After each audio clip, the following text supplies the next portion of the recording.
Hello मेरे छात्रों, मित्रों और विद्यार्थियों। अब हम एक और नए चैप्टर की तरफ बढ़ते हैं जिसका नाम है degeneration and regeneration of nerve fibres.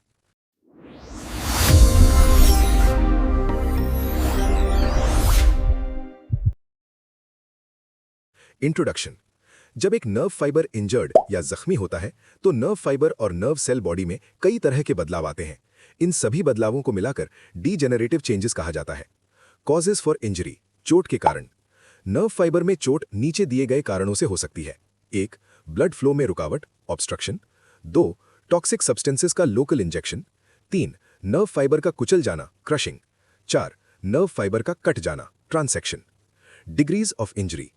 Sunderland ने नर्व फाइबर्स की चोट को उनकी गंभीरता या सिवियरिटी के हिसाब से 5 कैटेगरीज में बांटा है। फर्स्ट डिग्री इंजरी नर्व्स में होने वाली सबसे आम चोट है।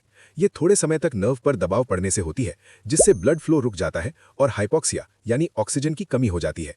फर्स्ट डिग्री इंजरी में एक्सॉन खत्म नहीं होता, लेकिन हल्का डीमाइलिनेशन यानी माइलिन का हटना होता है। ये सही मायने में डीजेनरेशन नहीं है। एक्सॉन थोड़े समय के लिए अपना काम खो देता है, जिसे कंडक्शन ब्लॉक कहते हैं। कुछ घंटों से लेकर कुछ हफ्तों में काम वापस शुरू हो जाता है। फटाफट ये काम खत्म करोगे तो तुरंत दूसरा काम दूंगा। फर्स्ट डिग्री इंजरी को सडन न्यूरोप्रैक्सिया कहा जाता है। सेकेंड डिग्री काफी समय तक लगने वाले सिवियर प्रेशर की वजह से होती है, जो वैलेरियन डीजेनरेशन पैदा करती है। हालांकि इसमें एंडोन्यूरियम सही सलामत इंटैक्ट रहती है। रिपेयर और काम की बहाली में लगभग 18 महीने लगते हैं। सेकेंड डिग्री इंजरी को एक्सोनोटेमेसिस कहते हैं। थर्ड डिग्री, इस केस में एंडोन्यूरियम टूट जाती है, इंटरप्टेड। एपिन्यूरियम और पेरीन्यूरियम इंटैक्ट रहते हैं। डीजेनरेशन के बाद रिकवरी बहुत धीमी, खराब या अधूरी, इनकम्प्लीट होती है। थर्ड, फोर्थ और फिफ्थ डिग्री की चोट को मिलाकर न्यूरोटेमेसिस कहा जाता है। फोर्थ डिग्री, ये चोट और भी ज्यादा सिवियर होती है। इसमें एपिन्यूरियम और पेरीन्यूरियम भी टूट जाते हैं। नर्व फाइबर्स के फैसिक्युलाई डिस्टर्ब्ड और डिसऑर्गेनाइज्ड हो जाते हैं। रीजेनरेशन बहुत खराब या अधूरी होती है। फिफ्थ डिग्री इंजरी में नर्व ट्रंक पूरी तरह कट जाता है, कंप्लीट ट्रांसेक्शन, और उसकी कंटिन्यूटी खत्म हो जाती है। इसमें काम लायक रीजेनरेशन तब तक मुमकिन नहीं है जब तक कटे हुए सिरों को सर्जरी के जरिए तुरंत सही से न जोड़ा जाए। Degenerative changes in the neuron.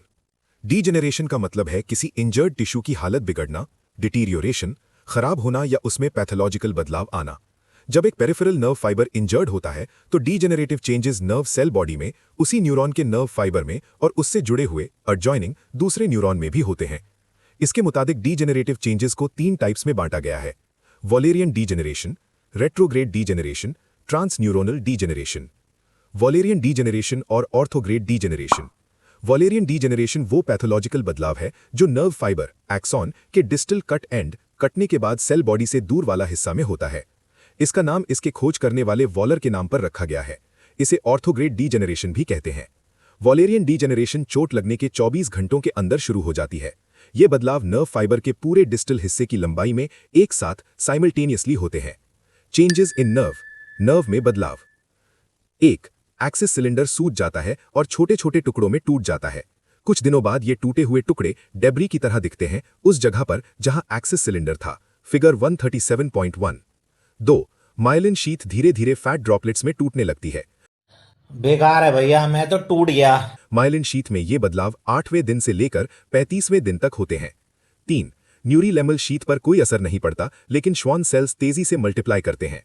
बाहर से मैक्रोफेजेस आते हैं और एक्सिस सिलेंडर के डेब्री और माइलिन शीथ के फैट ड्रॉपलेट्स को साफ कर देते हैं। इस तरह न्यूरीलेमल ट्यूब खाली हो जाती है। बाद में ये श्वान सेल के साइटोप्लाज्म से भर जाती है। ये सारे बदलाव चोट लगने के दिन से लेकर लगभग 2 महीने तक चलते हैं।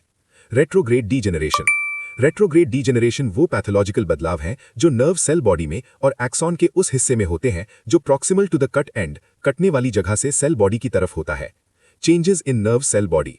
नर्व सेल बॉडी में बदलाव नर्व कटने के 48 घंटों के अंदर शुरू हो जाते हैं। बदलाव ये हैं: 1. सबसे पहले निसिल ग्रैन्यूल्स क्रोमैटोलाइसिस के जरिए टुकड़ों में टूट जाते हैं। 2. गोल्जी अपैरेटस डिसइंटीग्रेट खत्म हो जाता है। 3. फ्लूइड जमा होने की वजह से नर्व सेल बॉडी सूज जाती है और गोल राउंड हो जाती है।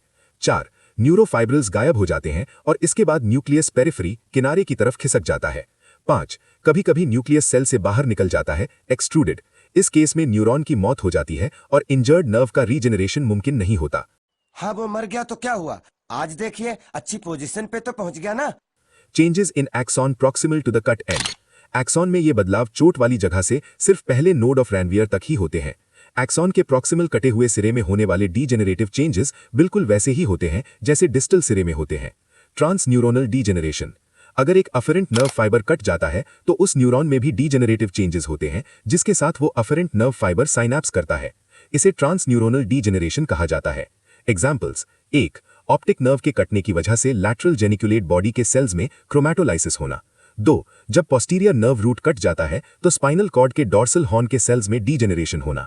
3. जब सेरेब्रल कॉर्टेक्स में ट्यूमर होता है तो स्पाइनल कॉर्ड के वेंट्रल हॉर्न के सेल्स में डीजेनरेशन होना। Regeneration of nerve fibre. Regeneration term का मतलब है किसी टिश्यू के खोए हुए या खत्म हुए हिस्से का फिर से उगना, रीग्रो। इंजर्ड और डीजेनरेटेड नर्व फाइबर फिर से रीजेनरेट हो सकता है। ये चोट लगने के चौथे दिन से ही शुरू हो जाता है, लेकिन ज्यादा असरदार 30 दिनों के बाद होता है और लगभग 80 दिनों में पूरा होता है। Criteria for regeneration. रीजेनरेशन तभी मुमकिन है अगर डीजेनरेटेड नर्व फाइबर कुछ जरूरी क्राइटेरिया पूरे करें। 1. नर्व के कटे हुए सिरों, कट एंड्स के बीच का गैप 3 mm से ज्यादा नहीं होना चाहिए। 2. न्यूरीलेमा मौजूद होनी चाहिए, क्योंकि सीएनएस में न्यूरीलेमा नहीं होती, इसलिए सीएनएस में नर्व का रीजेनरेशन नहीं होता। 3. न्यूक्लियस इंटैक्ट होना चाहिए। अगर ये नर्व सेल बॉडी से बाहर निकल गया तो नर्व एट्रोफी हो जाती है और रीजेनरेशन नहीं होता। 4. दोनों कटे हुए सिरे एक ही लाइन में होने चाहिए। अगर कोई एक सिरा दूर खिसक जाए तो रीजेनरेशन नहीं होता। Stages of regeneration. 1. सबसे पहले नर्व के प्रॉक्सिमल कट एंड से कुछ सूडोपोडिया जैसे एक्सटेंशंस निकलते हैं। अपने को क्या है? अपने को सिर्फ पानी निकालना है। इन एक्सटेंशंस को फिब्रिल्स या रीजेनरेटिव स्प्राउट्स कहते हैं। इन फिब्रिल्स की संख्या 100 तक हो सकती है। 2. फिब्रिल्स नर्व फाइबर के डिस्टल कट एंड की तरफ बढ़ते हैं। 3. कुछ फिब्रिल्स डिस्टल एंड के न्यूरीलैम्बल ट्यूब में दाखिल होते हैं और एक्सिस सिलेंडर बनाते हैं। 4. श्वॉन सेल्स न्यूरीलैम्बल ट्यूब में एक लाइन बना लेते हैं और असल में फिब्रिल्स को ट्यूब के अंदर जाने का रास्ता दिखाते हैं। श्वॉन सेल्स नर्व ग्रोथ फैक्टर्स भी बनाते हैं जो प्रॉक्सिमल सेगमेंट से फिब्रिल्स को अपनी तरफ अट्रैक्ट करते हैं। न्यूरीलैम्बल ट्यूब के अंदर एक्सिस सिलेंडर पूरी तरह बन जाता है। ये सारे प्रोसेसेस चोट लगने के लगभग 3 महीने बाद पूरे होते हैं। 5. श्वॉन सेल्स धीरे धीरे माइलिन शीथ बनाते हैं। माइलिनेशन का काम 1 साल में पूरा होता है।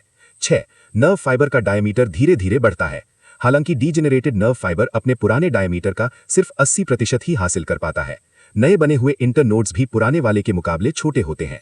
7. नर्व सेल बॉडी में सबसे पहले निसिल ग्रैन्यूल्स दिखाई देते हैं और इसके बाद गोल्जी अपैरेटस। 8. सेल अपना एक्स्ट्रा फ्लूइड निकाल देता है और न्यूक्लियस वापस सेंटर में आ जाता है। 9.